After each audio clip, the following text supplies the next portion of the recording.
Good morning, friends, and welcome to the newly renamed Conscious Contact Big Book Study of Alcoholics Anonymous. I am an alcoholic. My name is David. Hello, everybody. Good to see you here. And to get us started, our friend Jerry is going to read the AA preamble, and just bring that up on our screen. There we go. And there you are, Jerry. Good morning, everybody. My name is Jerry, and I'm an alcoholic, and this is our preamble. Alcoholics Anonymous is a fellowship of people who share their experience, strength, and hope with each other that they may solve their common problem and help others to recover from alcoholism. The only requirement for membership is a desire to stop drinking. There are no dues or fees for AA membership. We are self-supporting through our own contributions. AA is not allied with any sect, denomination, politics, organization, or institution, does not wish to engage in any controversy, neither endorses nor opposes any causes. Our primary purpose is to stay sober and help other alcoholics to achieve sobriety. Amen. Jerry, thank you so much. And I'm going to ask everybody now to join me in taking just a moment of silence for the still sick and suffering alcoholic in and out of the rooms, followed by the serenity prayer.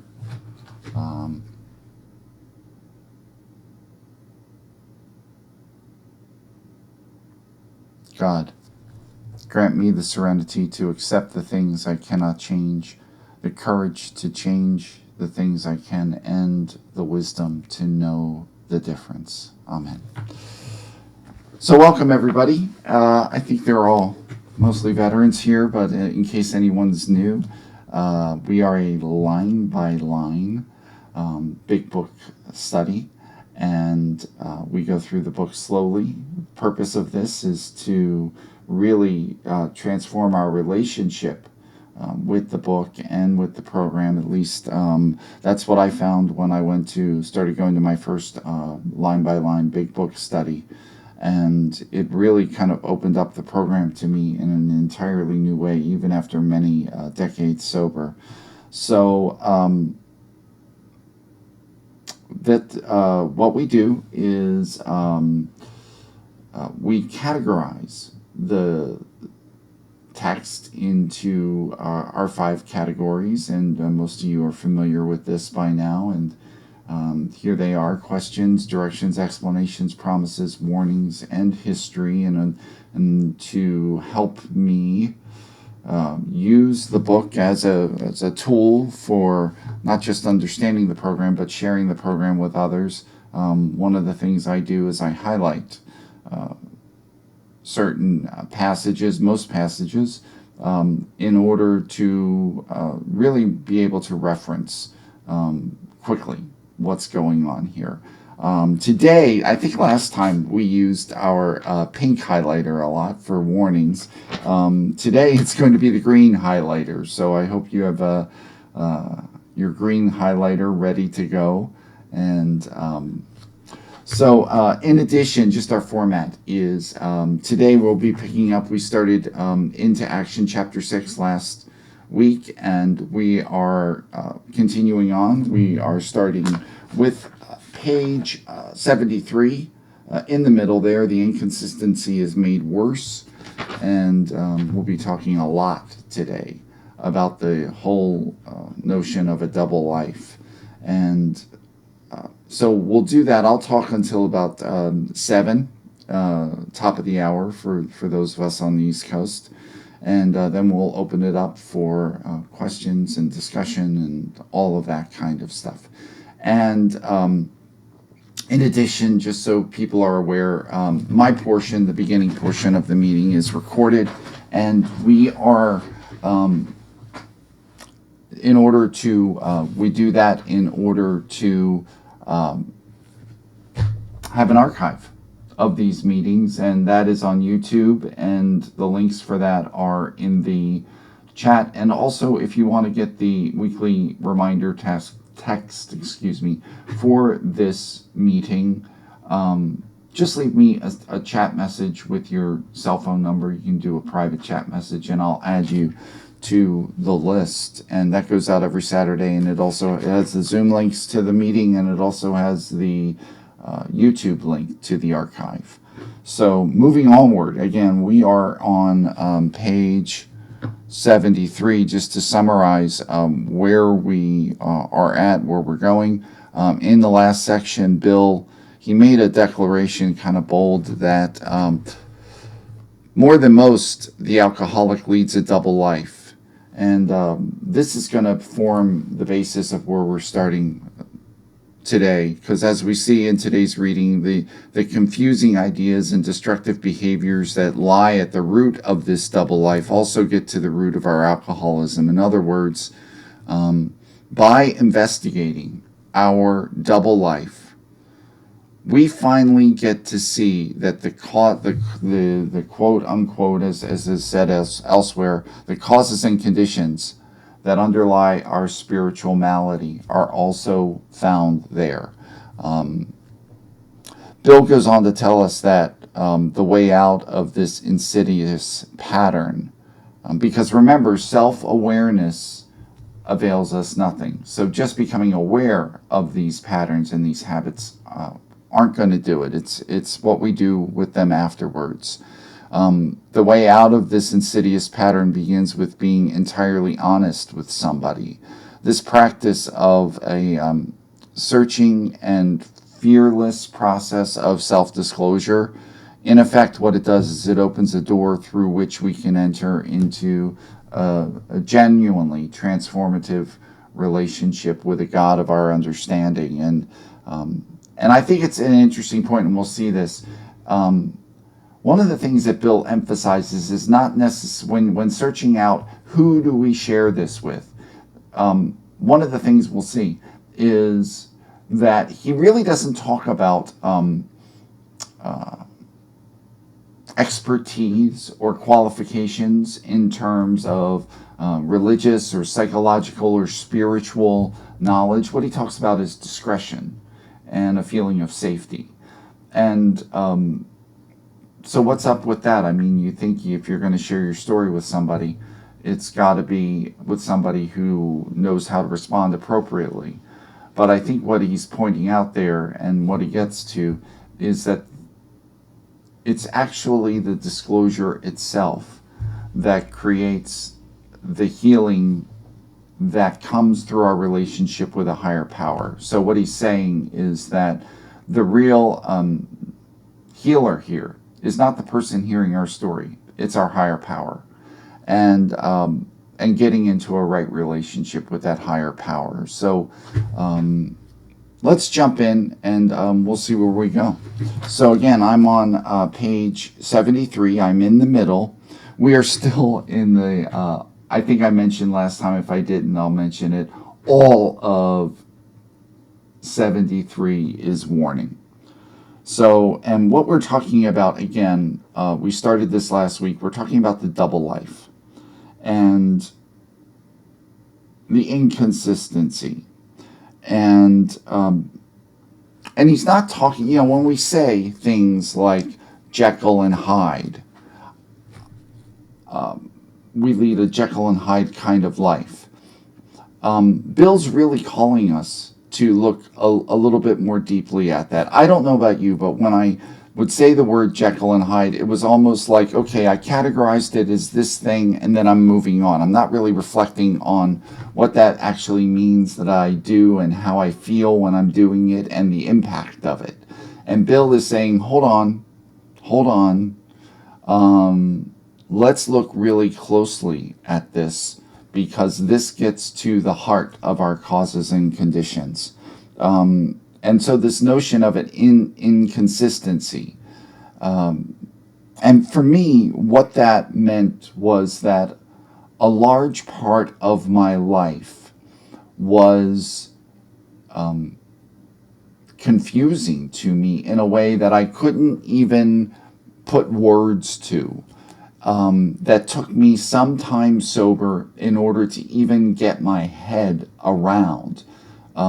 Because on the one hand, I was so rooted in being a chameleon and living a life of delusion that I had no mental skills in order to even recognize the truth about myself.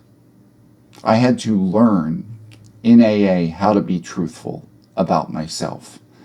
And it was just this confusing, blurred mishmash of destructive behavior that, as we'll see, I would just mentally delete or push down, suppress. So the inconsistency is made worse by the things he does on his sprees. Coming to his senses, he is revolted at certain episodes he vaguely remembers. These memories are a nightmare. He trembles to think someone might have observed him. Because, and what we're talking about there is we're really getting to the heart of the shame of the alcoholic. And for me, that meant because I aspired, or I wanted the world to think I was a certain type of person. And then I would engage in behavior. And I don't know if anybody else drank like this, but this is how I drank and how I rolled when I drank.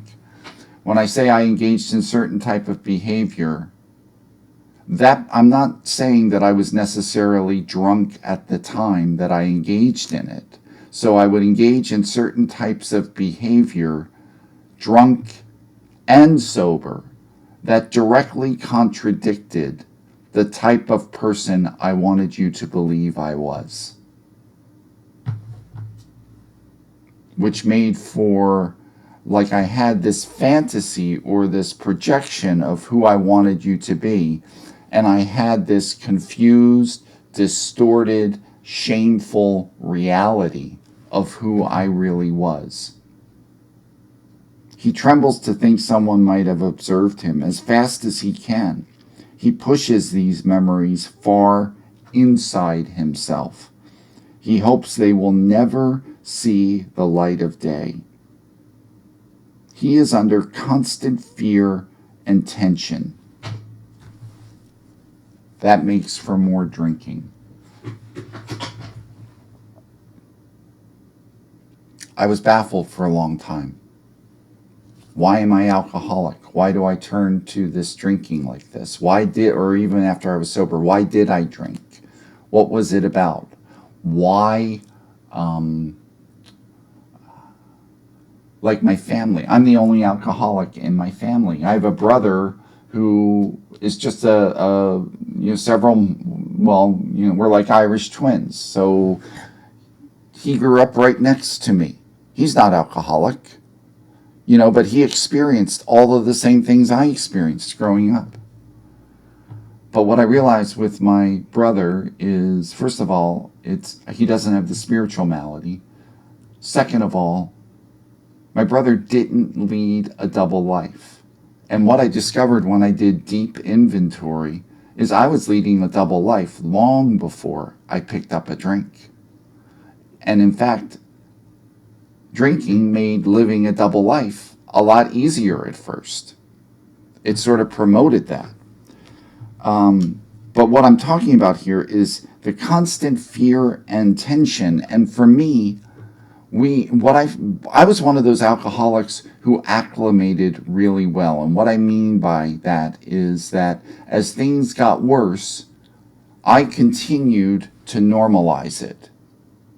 Like when I lost, I'll give you an example. When I lost my license from a DWI, I started in my head to spin that as a story about how that was a positive thing, how that was going to help me, how that was going to be constructive in my life.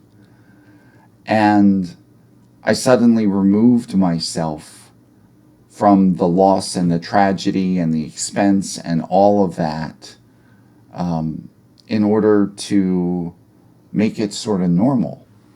And why I'm bringing that up is he is under constant fear and tension that makes for more drinking. I normalized the fear and tension so to the point where I didn't notice it. it became like the refrigerator hum in the background. You might notice it the day you buy the refrigerator or that week, but after a while, it just becomes unnoticeable. It becomes a part of your lived reality. And that's what that fear and tension was for me. Psychologists are inclined to agree with us. And again, this is all warning. We have, by the way, I'm sorry, I misspoke. We have one line of direction, or actually, direction, which is the last line in this page. So I don't, forgive me if I've confused anybody there. But going back, psychologists are inclined to agree with us. We have spent thousands of dollars for examinations.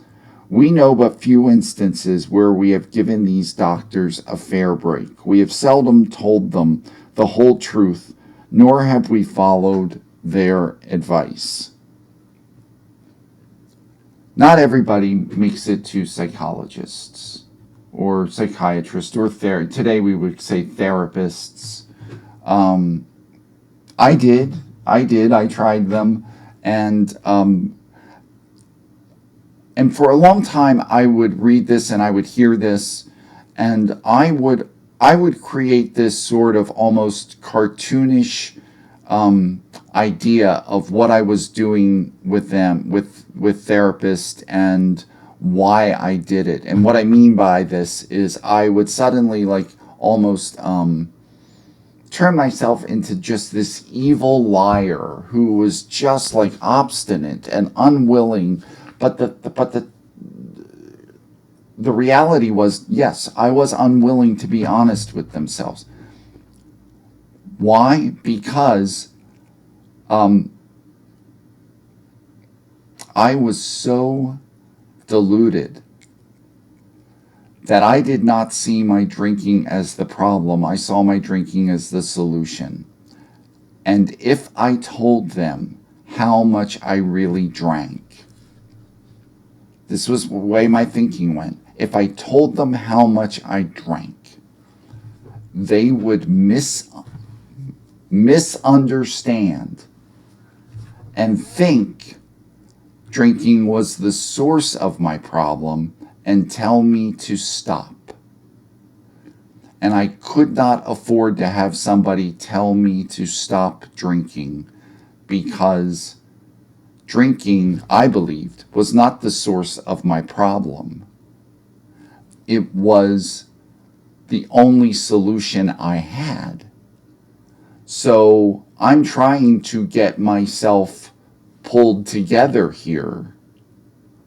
And like I'm drowning, and I've got like half a life preserver here that's barely keeping me afloat, which is alcohol.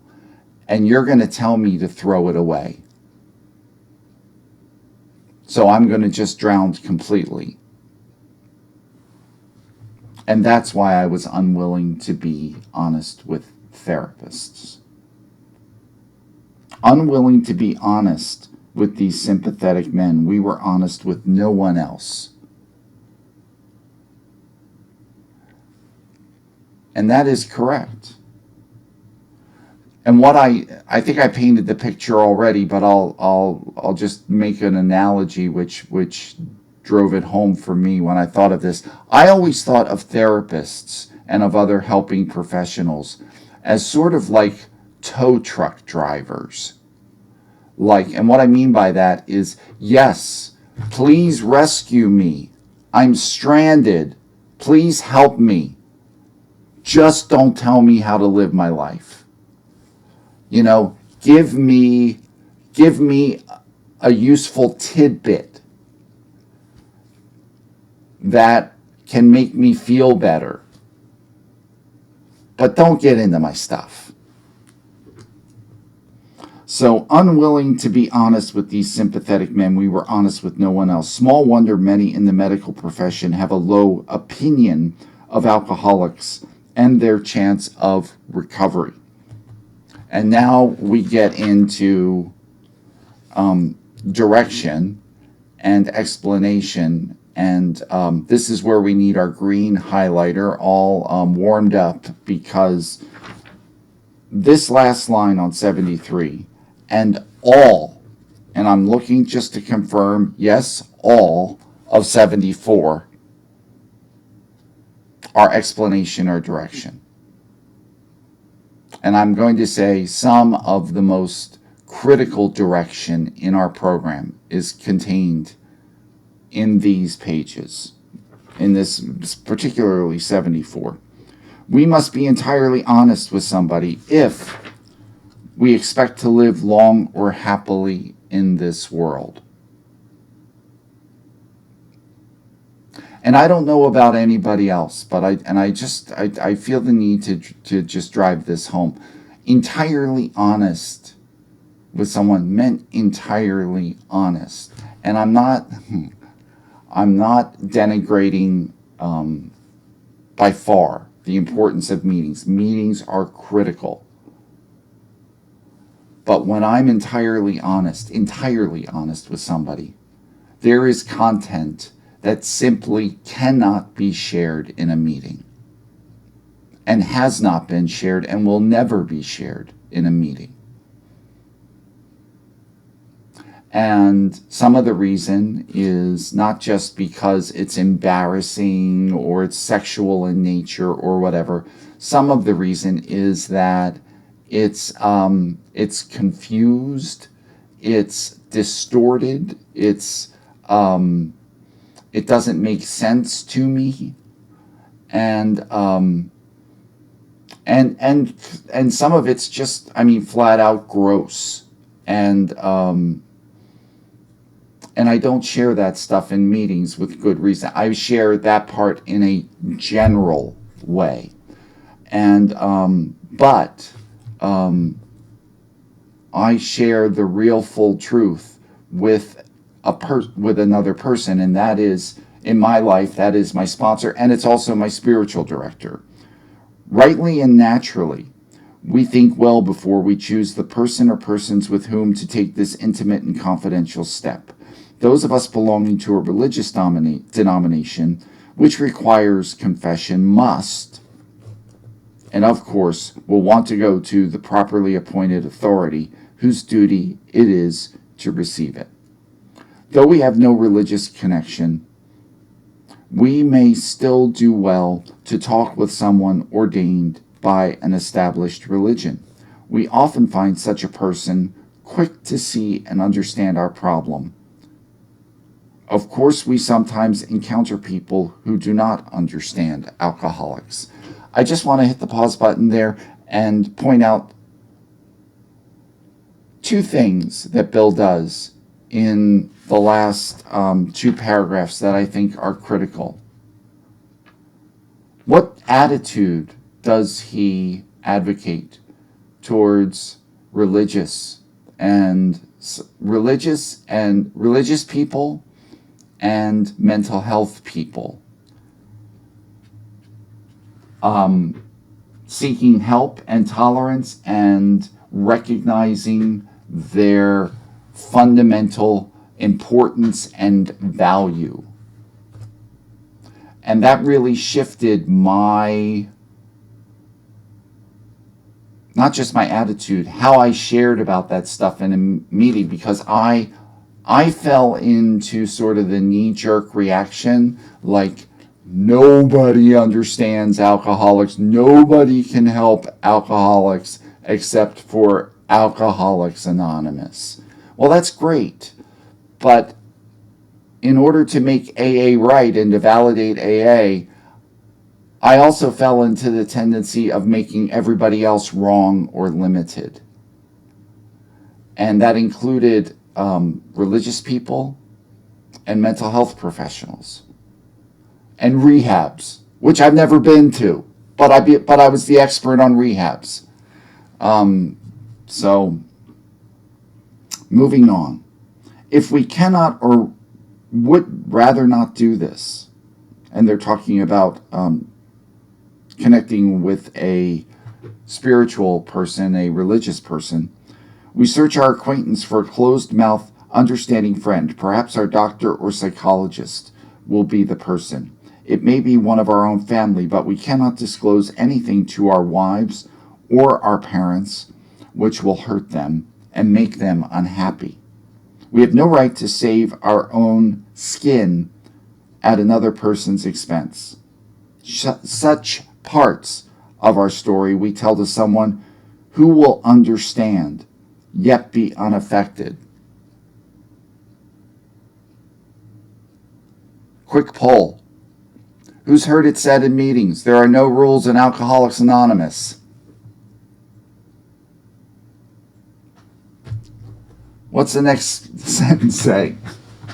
The rule is, we have a rule, I see a rule. We must be hard on ourselves, but always considerate of others. And again, I think what we see there is perhaps a key contrast with things I heard, or at least, and I'm not saying these things were said, I'm saying this is what I heard, or I interpreted, or what I was looking for in a meeting, which was, I felt so much pain and I hurt so much coming in that now in recovery, I need to be easy on I switched it, easy on myself and critical of others. And the program was telling me the opposite, that I need to hold myself, I need to raise the bar for me and lower the bar for others.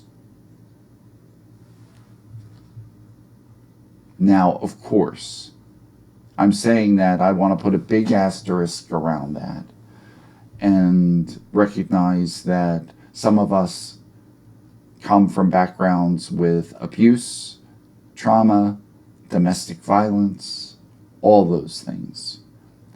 In those situations, discretion and counsel with a trusted advisor is critical. What I'm talking about here is not an absolute rule in every situation, but what I'm talking about here is a general principle our program advocates. So I think that's important because I'm not oblivious to the reality people have.